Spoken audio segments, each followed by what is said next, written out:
ভান্ডার আছে, হবে না। জামাত ইসলামী কোন ইসলামী দল নয়।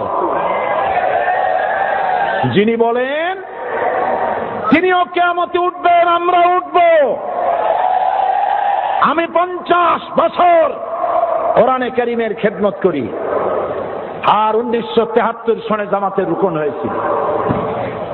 জামাত যদি সাহাবীদের বিরুদ্ধে হবে, জামাত যদি রসুলের বিরুদ্ধে হবে, আমার 50 বছরের একটা ওয়াজের মধ্যে সাহাবী আর রসুলের বিরুদ্ধে কোনো কথা থাকা স্বাভাবিক ছিল না? আছে কোথাও? আমার পা থেকে শুরু করে মাথা পর্যন্ত সুন্নতের কোনো অভাব আছে? সরসিনা মাদ্রাসায় পড়েছি, খুলনায়ও পড়েছি। ওই যে জামা কাপড় পাইছি বহুরূপী কোনোদিন হই নাই, যেরকম দাড়ি ওই রকমই আছে। আপনারাই তো দেখতেছেন, উল্টো পাল্টা দেখছেন, উল্টো পাল্টা দেখছেন। আমাদের আকীদা খারাপ। কি খারাপ হয়েছে আকীদা? আমার কোন নেতা আকীদা খারাপের কথা বলেছে? আমার নিজামী সাহেব, মুজাহিদ সাহেব, আমার এমপিরা, আমার নেতৃবৃন্দ, আমার গোলাম আজম সাহেব কে বলেছেন সাহাবীদের বিরুদ্ধে জানতে চাই? কে বলেছেন নবীর বিরুদ্ধে? আপনারা বলেন জামাত ইসলামী কোন ইসলামী দল নয়। আল্লাহকে ভয় করুন, কিয়ামতে আসামি হতে হবে, আসামি হতে হবে, আসামি হতে হবে ইনশাআল্লাহ। আপনি যে কথা বলেন, আজ আমি নাম নেব না, আমি নাম নেব না। আপনি যে কথা বলেন, সেই আপনি কথা বলেন দিলীপ বড়ুয়ার ভাষায়। আপনি হুজুর, আপনি কথা বলেন রাশেদ খান মেননের ভাষায়, আপনি কথা বলেন সাইফুদ্দিন মানিকের ভাষায়, আপনি কথা বলেন শেখ হাসিনার ভাষায়।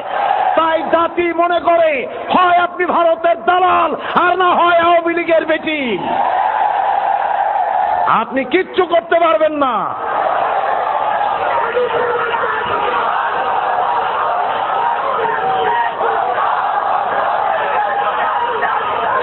প্রিয় ভাই সব, 73 সন থেকে এই পর্যন্ত জামাত ইসলামের আন্দোলন করে আমি কি নিজেকে জাহান্নামের দিকে নিতে চাই? আমি আমার জীবনে 5 বার মৃত্যুর মুখোমুখি হয়েছি ডাইরেক্ট। এই খুলনা রেলওয়ে মাঠে বক্তৃতা করছিলাম, আমাকে লক্ষ্য করে গুলি করা হয়েছে। পরওয়ার সাহেব উপস্থিত, সাক্ষী এখানে, এই যে সাক্ষী।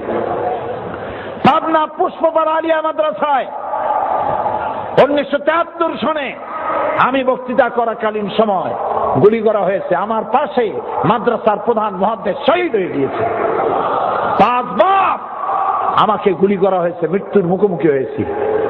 আজকের পত্রিকায়, কালকের পত্রিকায় এসছে গোয়েন্দা বিভাগের সাথে শেখ রহমান বলেছে সাইদি ছিল আমাদের প্রধান টার্গেট, তাকে হত্যা করতাম যদি সুযোগ পেতাম। জেএমবির বিরুদ্ধে জ্বালাময়ী বক্তৃতা দিয়েছে, আমাদের দারুণ ক্ষতি করেছে।